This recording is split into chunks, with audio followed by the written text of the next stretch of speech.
Watching Baghdad from a Black Hawk helicopter has been a constant for me over the years. Every time I've come here to report on the war, I've had soldiers or Marines by my side. Been with them on the front lines, flown home with flag-draped coffins at my fingertips.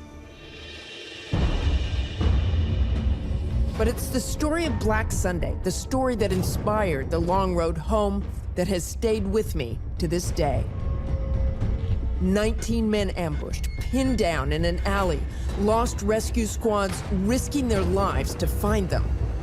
There was one distinct point, and it was when our vehicle got stuck, that I made peace with it, that there's a chance that I may not make it out of here today. There's no way you probably thought you were getting off that roof that night? I did not. I did not draw. The warriors of the 2-5 Cav have been part of my life since 2004, survivors of a brutal fight that changed all of them forever. It has been a longer road home than any of us ever imagined. I'll probably never be the person I was when I left. It's always going to be with me. I'm as close to home as I'm going to get. So you're home?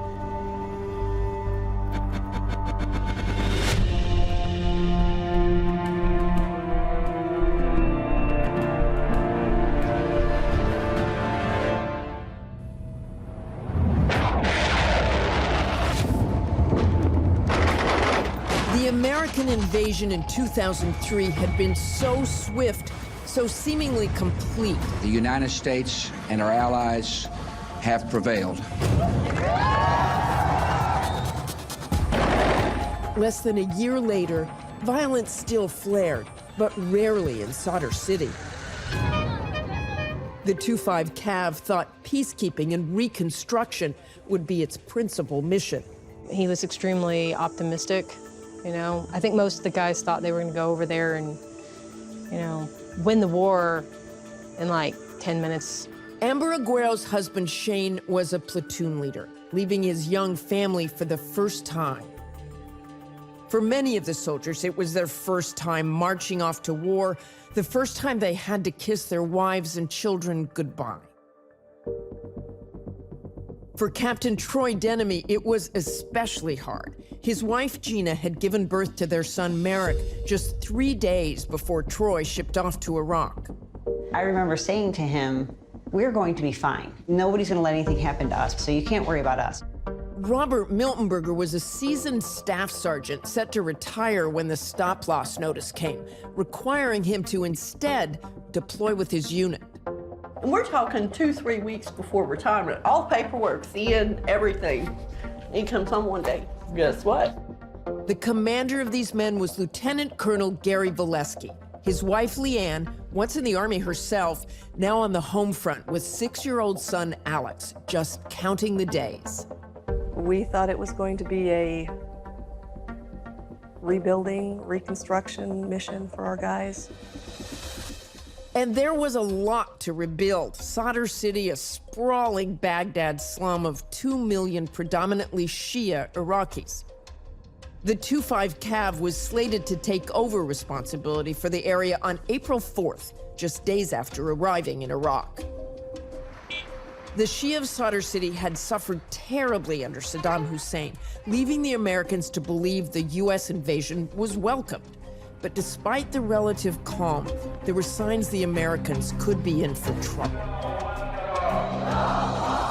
A radical young Shia cleric named Muqtada al-Sadr was firing up resentment of the U.S. occupation. And his militia, the Mahdi Army, was ready to be unleashed. Just as the 2-5 Cav rolled in.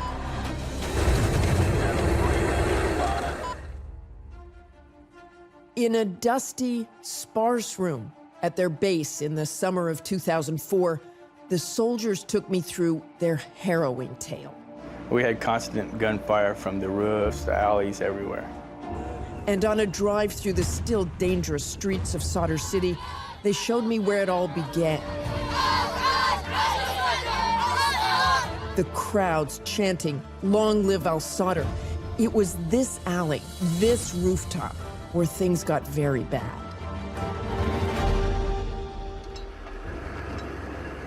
On April 4th, it was supposed to be a routine patrol, a platoon led by Lieutenant Shane Aguero providing security for sewage trucks. About 100 meters past the intersection, we heard some small arms fire. So we stopped, got out of our vehicles, and we heard a second burst. Oh yeah, it's gunfire.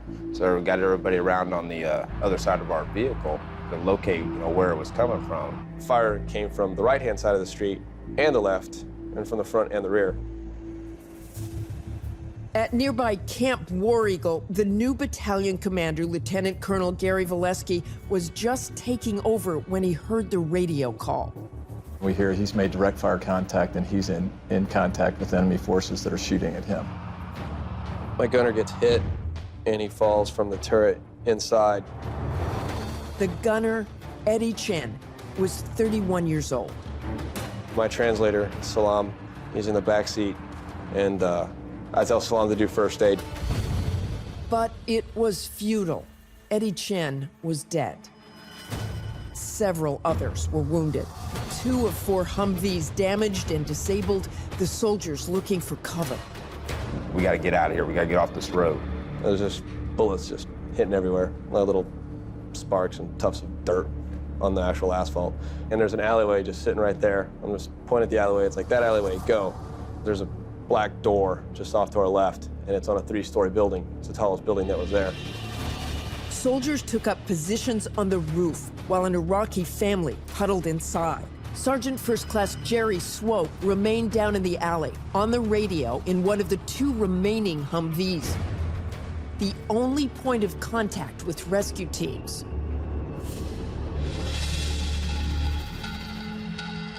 This is our one place that's up there to be. All right, make the best of it what we can. So we kept the guns firing down the alley. The platoon was part of the 2-5 Cavs Charlie Company.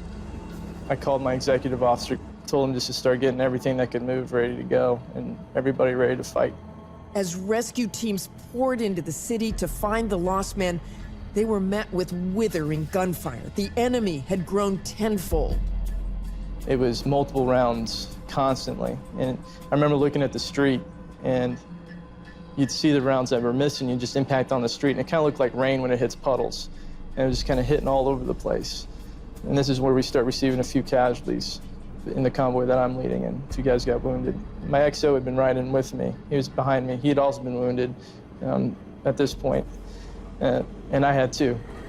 It's no wonder the 2-5 Cav had left most of their heavy armor stateside, so they rolled out into battle in anything they could find. We started heading into town, down the far West Road. You're in an up armored Humvee at this No, point? no, no. Oh, you're Open bed truck. You're in the truck? Yes. Oh. Yeah, an open truck with 17 other people. This photograph captured how vulnerable Miltenberger's truck was that day. His men coming under fire the second they entered the city, just like the ones now fleeing. And we see the Charlie Company truck, just like the one we're riding in, rode down the road to us, 4 flat tires.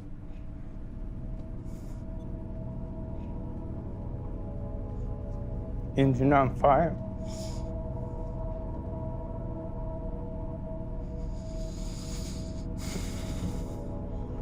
We're wounded. Okay, I won't go into detail like I did on our report. That was the first time I had ever seen a soldier cry. And I couldn't help thinking in that moment of his family and all their families. Because 7,000 miles away, back at Fort Hood, it was Palm Sunday, and their loved ones were enjoying their last moments of ignorant bliss. Gina Denemy was home with her newborn and a close friend. I was actually with another Army wife, and we were getting ready to go to dinner with a third Army wife for her birthday. Belinda Miltenberger was with family at her grandmother's in Louisiana. We was over at her house that day, because it was the day after her birthday. Doing nothing. You know, being with family. they were about to get punched in the gut. We were just pulling out of the driveway when Leanne had made the phone call. There would be many phone calls because back in Iraq, the heavy gunfire and mounting casualties had forced rescuers to turn back. But they were mounting up again, willing to die to save their brothers. I knew they were going right back in. And I said, you know, those are our soldiers. And, you know, we're not leaving them behind.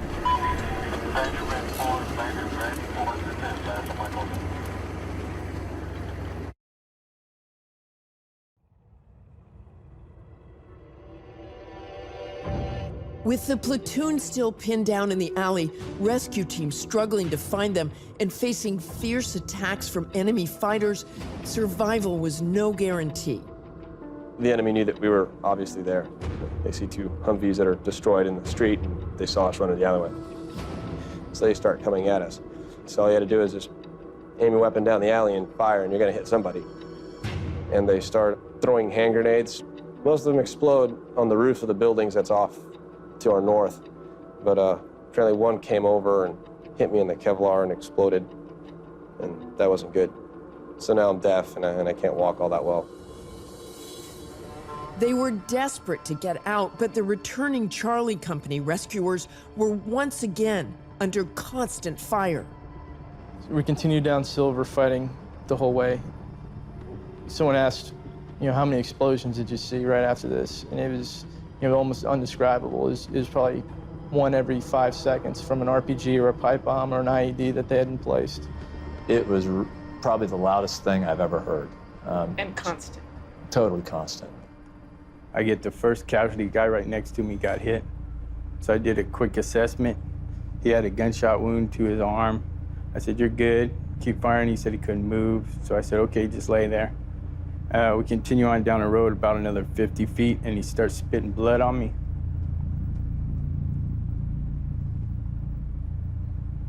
So I knew it was worse than that. I had one soldier, he kept saying, I'm paralyzed, I'm paralyzed. I said, no, you're not. No, you're not. Everybody's just laying on you. There's nobody laying on him. It was a simple, compassionate lie to help the injured soldier avoid shock, and there were so many wounded.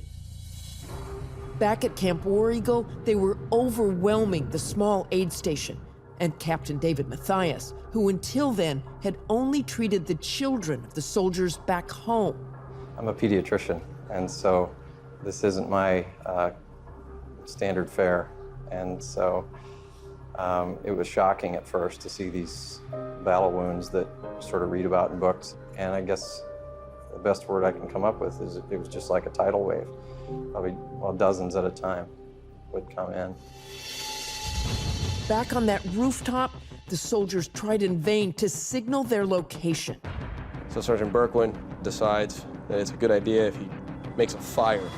So in order to keep the fire going, they took their sleeves off and throw more stuff on the fire. Charlie Company could not hear. Their antennas shot off and radios damaged. They rolled right by the alley. A second company, Alpha Company's rescue attempt, also turned back under brutal fire. Finally, a massive tank company came up the road. First tank rolls by and we're throwing things at it. I'm trying to get on the radio. Hey, man, y'all need to stop. Stop, man. We're off on your left. Stop. Desperate, Shane Aguero ran towards the tanks with a flashlight. And then finally, the last thing stopped. And with the tanks, the platoon had the power to scare the enemy away. But as happy as these soldiers were to get out of that alley, I know they were all brought back to the reality of that moment when they had to bring Eddie Chen out and place his body gently on that tank.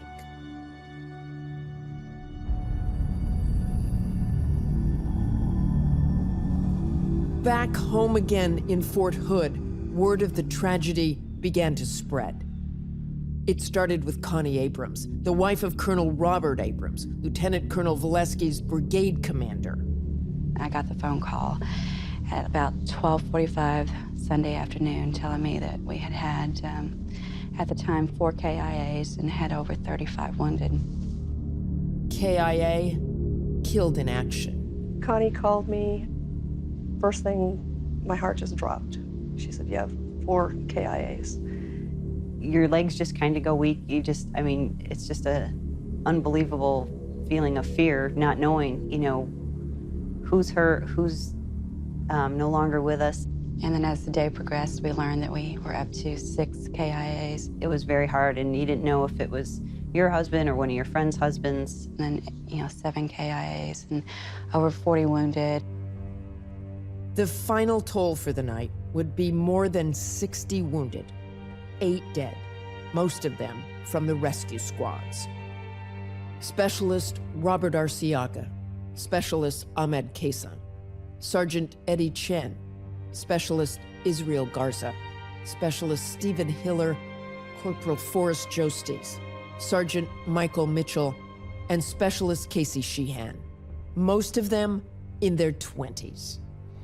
I made those families a promise before I left that everybody getting on that plane would be coming back home with me. And I've broken that promise. And we'll live with that loss. For the families, the pain of that loss never going away. We got a knock at the door, and I made my sister-in-law, Melody, go and answer the door. And when she turned that corner, I knew what was waiting for me. And I just kept thinking,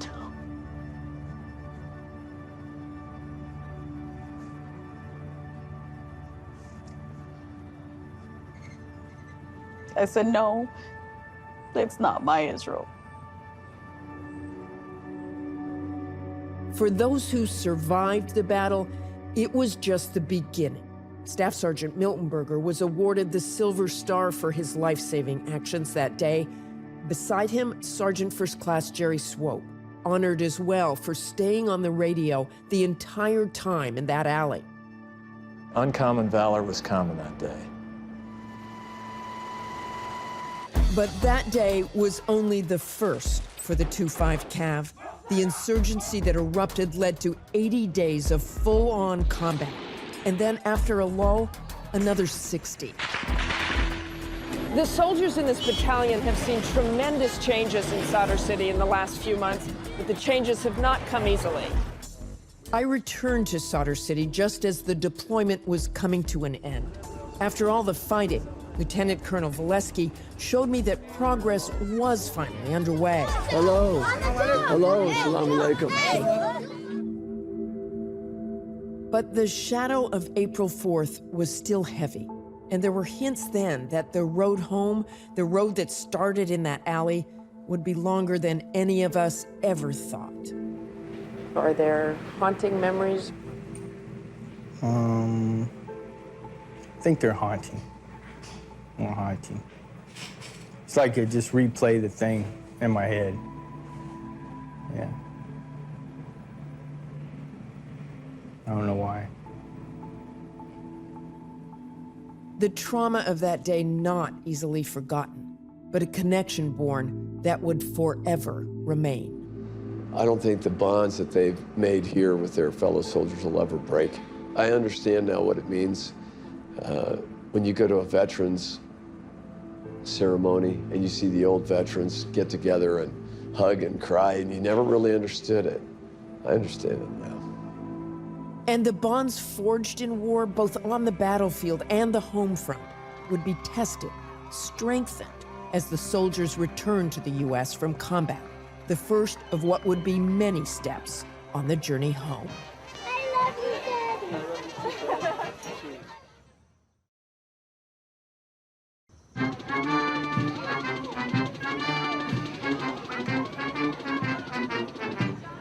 It was an iconic moment.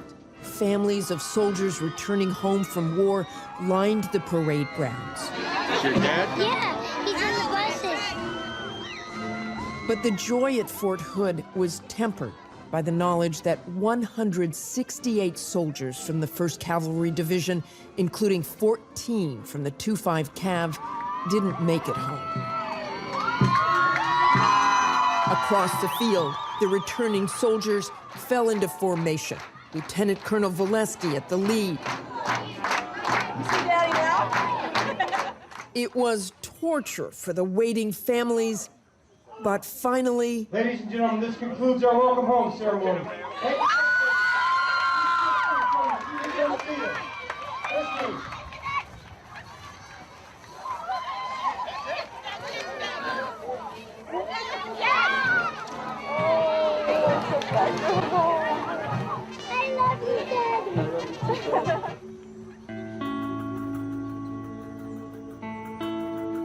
The soldiers were home from Sadr City, and it was easy to think the story ended there.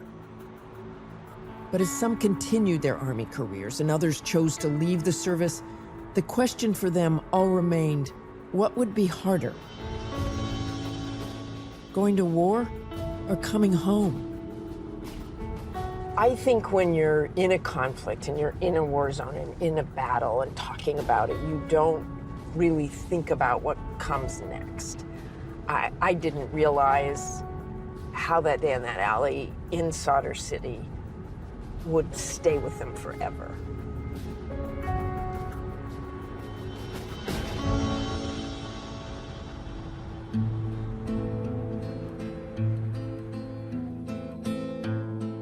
Robert Miltenberger finally retired after he returned, but the future he and his wife Belinda had planned in southern Louisiana was upended. Their home was destroyed by Hurricane Rita less than a year later. It was a little two-bedroom. It was About 1,200 square feet. 1,200. Visiting them at their FEMA trailer, I found the emotions from war swirling more powerfully than any storm. One of the few items they took with them when they fled, Robert's silver star. Let's show you my silver star. I don't tell people I got a silver star. My wife tells them. I don't tell them. And what do you say when they ask about it? Yeah, I got one. End of conversation. End of conversation.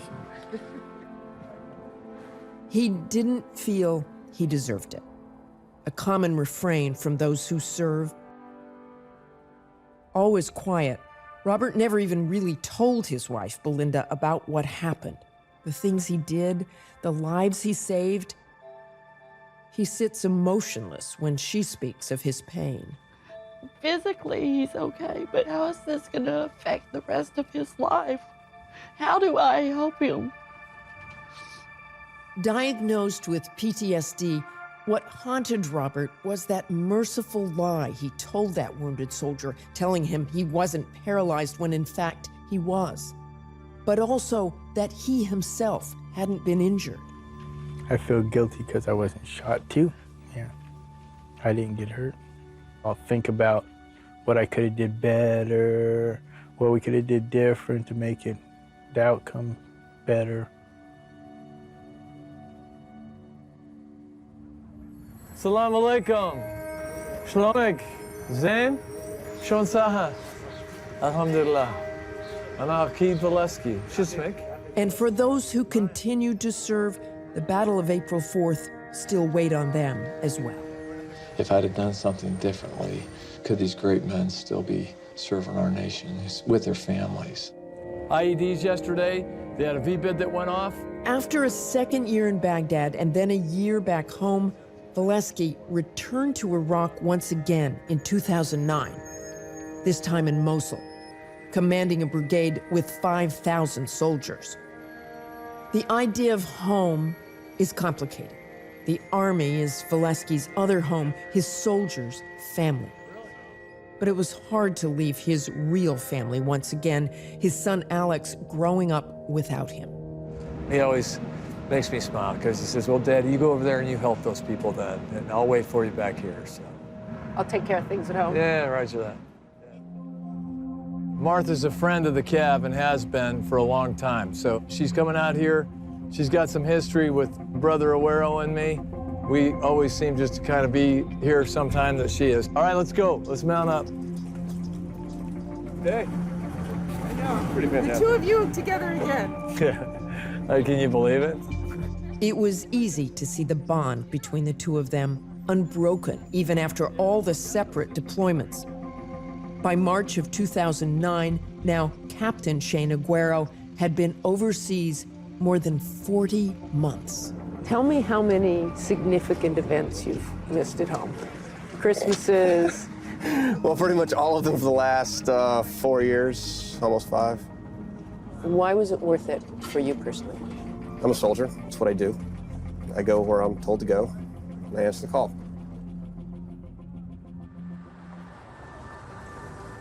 Answering the call. That was what brought Robert Miltenberger to Portland, Oregon, nearly a decade after he saved the lives of his fellow wounded soldiers in the back of that truck. Again, it was that lie that haunted him. I had one soldier, he kept saying, I'm paralyzed, I'm paralyzed. I said, no, you're not. No, you're not. Everybody's just laying on you. There's nobody laying on him. And after a decade, he wanted to see that soldier, Thomas Young. After being paralyzed by a bullet in the back of that truck, Thomas became active in the anti-war movement. His health later deteriorated badly, leaving him bedridden. But together with his wife, Claudia, they had built a cozy, quiet life in Portland, and Thomas, too, wanted to meet with Robert for the first time since he was injured. I'm trying to keep the emotions down because I don't know what to expect, but I'm kind of excited, nervous. That's about it. Hello. Hello. Hello. Please come in. Thank you. Straight back and to the right. Okay.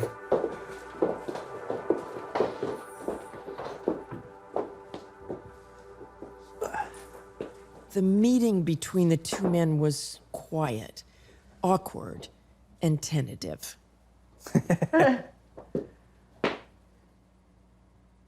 You said you felt like you lied to me. Well, I did. I lied to you, but No, that you was were Army just trying training. to keep my spirits up. Oh yeah. You didn't lie to me. Hi, Thomas. Hi. It's very good to see you, and thanks for doing this. It's very good to bring these lovely people here to see you both. How do you feel about this reunion, and what will it mean to you? It turned out better than I thought. I expected the worst. Oh. Oh yeah. Oh. He was scared to death. Yeah. And you thought you were going to walk in here and he'd say, it's your fault? No. Pull a gun out from underneath the thing and shoot me. No. Did you really think that? No. That's how deep that goes? Why would he shoot you? I just think the worst. Every time. Any situation. That comment stopped me dead. I knew Robert's pain was deep, but this was the depth of the ocean. And I was certain it was because Robert hoped Thomas would shoot him and end his pain for good. He's become one of my heroes, and I have the deepest and utmost respect for Robert Miltenberger. Says you're a hero. No. Just do my job. This is never going to go away for you, is Oh, it? no. I don't think it goes away for any of them. Thomas Young died a year after our visit, the wounds sustained in Sadr City finally carrying him away. It was one small private reunion. Other bigger gatherings awaited, time only strengthening the bonds that connected them all, in both joy and sorrow.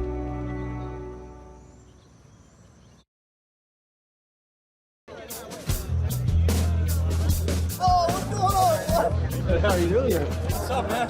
The band of brothers and sisters together again. It doesn't really seem like 10 years. It seems like a lifetime ago. And then you walk in here and it seems like yesterday. At the 10th anniversary, the soldiers looked like veterans I have seen from other wars. Older, softer, What do you remember most about that day? Disbelief, I guess. Some still served while others had hung up their uniforms, but the bond remained the same. It's good seeing everybody. That's the best thing. Seeing a lot of people I haven't seen in forever. And included in that bond, the loved ones of those who died that day. How old was he? 25. Does it seem like 10 years? No, ma'am, not at all. But in that decade, much had changed and much had not. When I first met some of these men, it was the first time I had seen soldiers cry. Say a word of prayer. I saw it again that day. Our God, we come together as brothers, as people who've been through the unthinkable.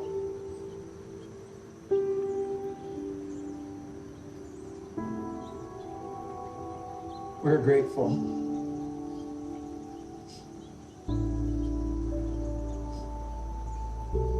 In your name, we pray. What was going through your mind right then? Desperately wishing we could have brought everybody back. Troy, you lost the first soldier on April 4th. It was... Sergeant Chen. I've paid many respects to him and begged for forgiveness, but I think... Why do you say begged for forgiveness? Well, I mean, it's family, right? You lose part of your family. I know in my head there's not anything I could have done to prevent that. It doesn't make it easy.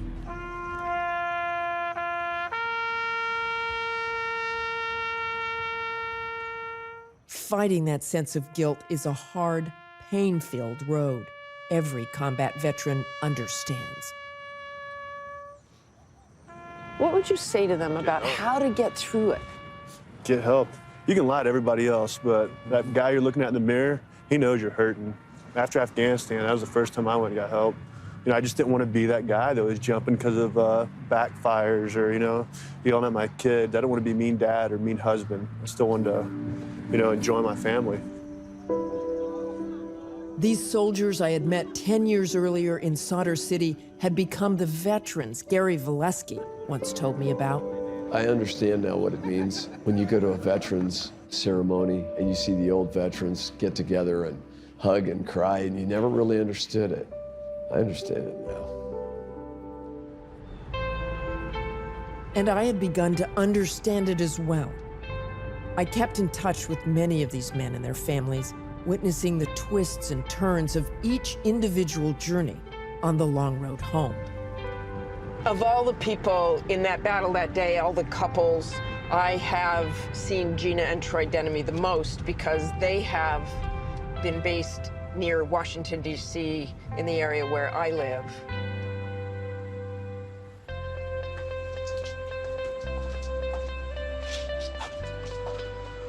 Home of the brave.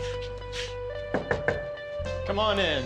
Hello! Hey, Hey, how are you? How are you? Wow. Good to see you. It's all... Troy had left for Iraq days after their first son, Merrick, was born. Merrick's right behind you. Hey, buddy. Hi. How are you? Good afternoon. He's a teenager now, with a younger brother, Luke. Did you know your dad had been shot? I did. I just didn't know the full story of how. It's kind of breathtaking, like that my dad, that he's here still. That's makes me proud. Troy still serves our country. He now works at the Pentagon and was recently promoted to colonel. Who were you before April 4th? I think somewhat more idealistic to a degree. You know, up until that point in my career, I've never been shot at. Nobody tried to kill me. That experience changes you a little bit. For me, part of what I've done, right, wrong, or indifferent, is put things a little bit in boxes from a coping perspective.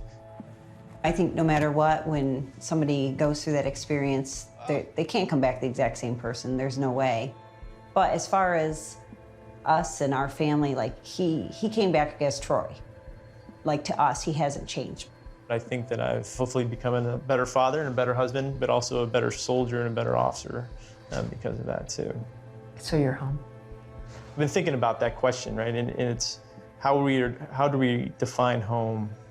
I think home largely for me is family-based. So for that answer, absolutely, I'm home. I think there's really no explanation why some people seem to just carry on and others really struggle. Why some seem to have no difficulty and others are just stuck in that day.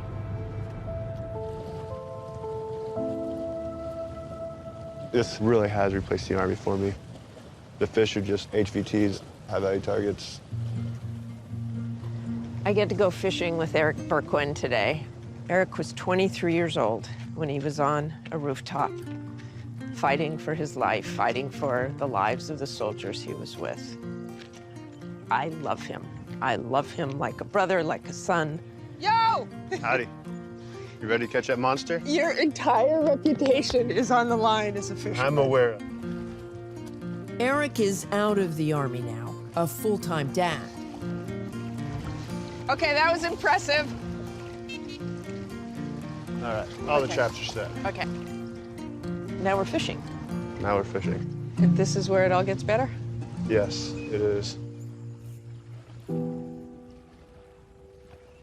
There is a big part of you that's still on that roof. There's a part of it's on that roof, but it's not the defining moment of me. I'm a very lucky individual. I'm only breathing because 8 other people, sacrificed their lives coming out to make sure they could try and rescue me, and all the guys are out there trapped on the roof. I don't want to cheapen that or waste it by just staying there and not moving past it. In ways, has it made you a better person? Made me more resilient for sure. It's shown me that, I can persevere through pretty much anything. If I ask you how long a road home it has been for you. Roads never end, So at least until I'm in the ground. After a day on the lake, Eric and I make our way to the home he shares with his wife and 4 young children. It's there that he keeps memories of April 4th buried in plastic bins. The helmet I was wearing, the one without the sleeve. Oh, this is you ripped the sleeves off to start the fire so the helicopters could find you. Yeah. That's incredible. That's Chen's.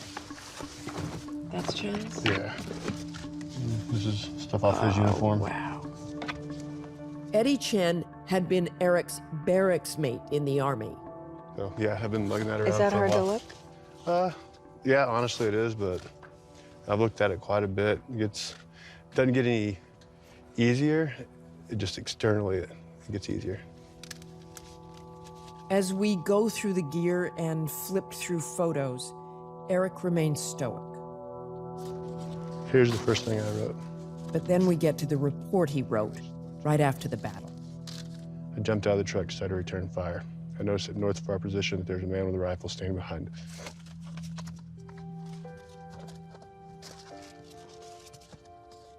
You can read if you want.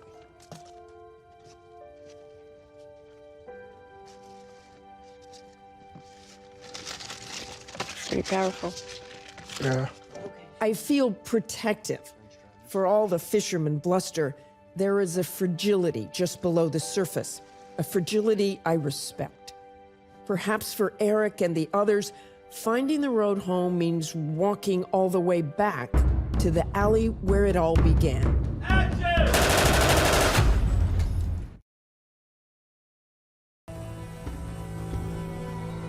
13 years after the warriors of the 2-5 Cav fought for their lives in Iraq, Sadr City rose once again. This time in the Texas heat and dust of Fort Hood. The buildings and roads constructed for the National Geographic miniseries, The Long Road Home. The set became another way station on the journey back. For the soldiers, just when you thought you were done putting wires up, put up more. Put up more. their families, This is just extraordinary. and for me.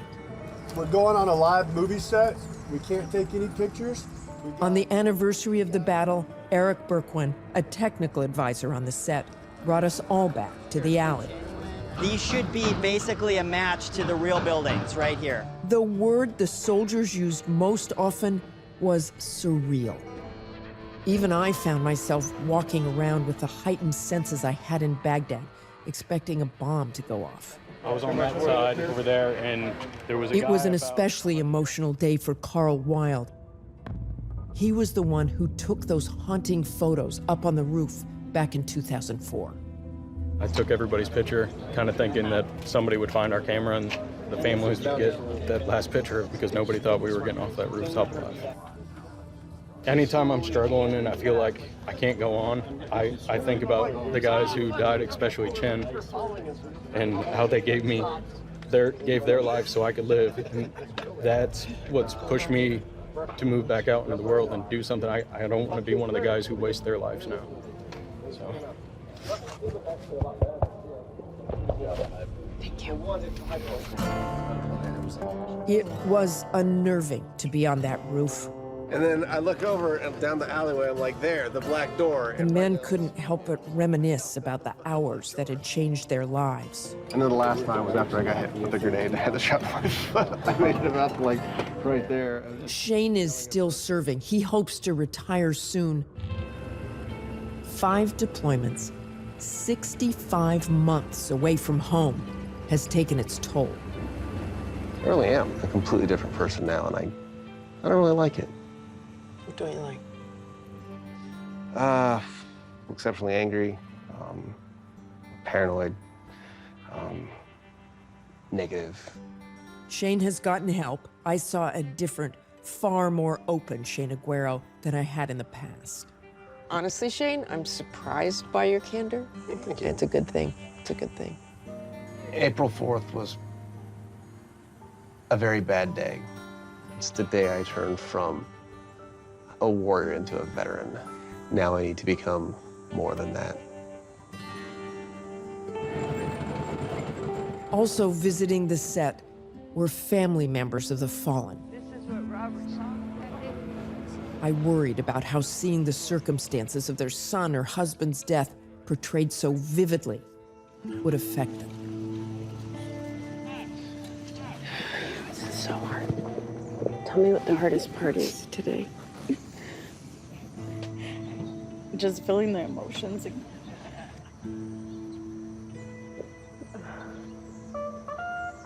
For the actors on set, the real stars were the soldiers. Hi, General Howard. Hey, it's great to see you. How are you? What a pleasure. No, the pleasure's mine. But even Gary Valesky got a kick out of meeting Michael Kelly, the actor tasked to play him. I'm gonna get the first picture I saw with this, I was like, holy cow. Valesky was a lieutenant colonel when we first met. He is now a 3-star general. He now heads the Army's First Corps out of Joint Base Lewis McChord. 40,000 soldiers now part of his Army family. Tell me how you cope with all that you've been through. I got a strong faith. You know, Leanne is just a rock. What is home to you? Home's not a location anymore. Home's where Leanne and Alex are. Alex, that boy who was 6 years old when Valesky first went to Soldier City, is now nearly 6 feet tall and away at college. Jeremy's sister? Sir. I'm Jeremy's sister. I'm playing Robert Miltenberger. You got a big role to play. He's a great American. A real great American. And, he's got a special place in my heart. You're playing a guy that's a real hero. This area that we're approaching now, these 2 buildings are actual to Soldier City. The architecture has been replicated. That building, that building, that building. Then you got another one over there by the mosque. Yeah. Valesky's hero, Robert Miltenberger, seemed energized on set, taking it all in with executive producer Miko Alon. Don't smell like it. Yeah, the smell we couldn't replicate. Oh, you actually burned the car for the scene? Yeah. We have your LMTV here. As a staff sergeant, you're entitled to be inside the cabin, but you chose to be in the back. I always thought if I wouldn't do it, I wouldn't expect my soldiers to do it. That's probably why I got in the back. Yeah. On the night of his visit, Thomas Young's mother arrived unexpectedly. I'm gonna do it. She wanted to meet Robert and say thank you for saving her son. and giving her 10 more years with him. Thank you. You're welcome. Oh, I'm so glad to meet you. Oh, this is hard. I just stayed here for you. Thank you. You gave us so much. You don't know. You don't know.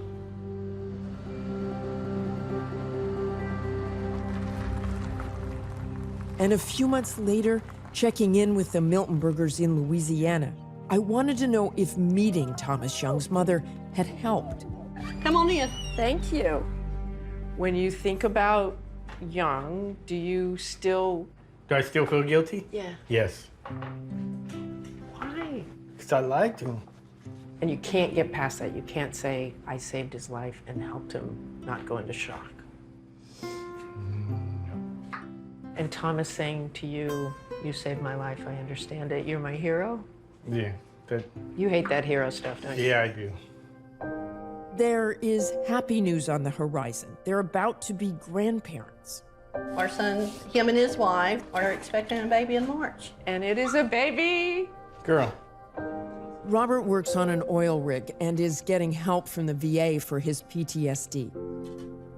He said that talking about what happened with me, with others, has helped. It's a little burden off you, little burden each time.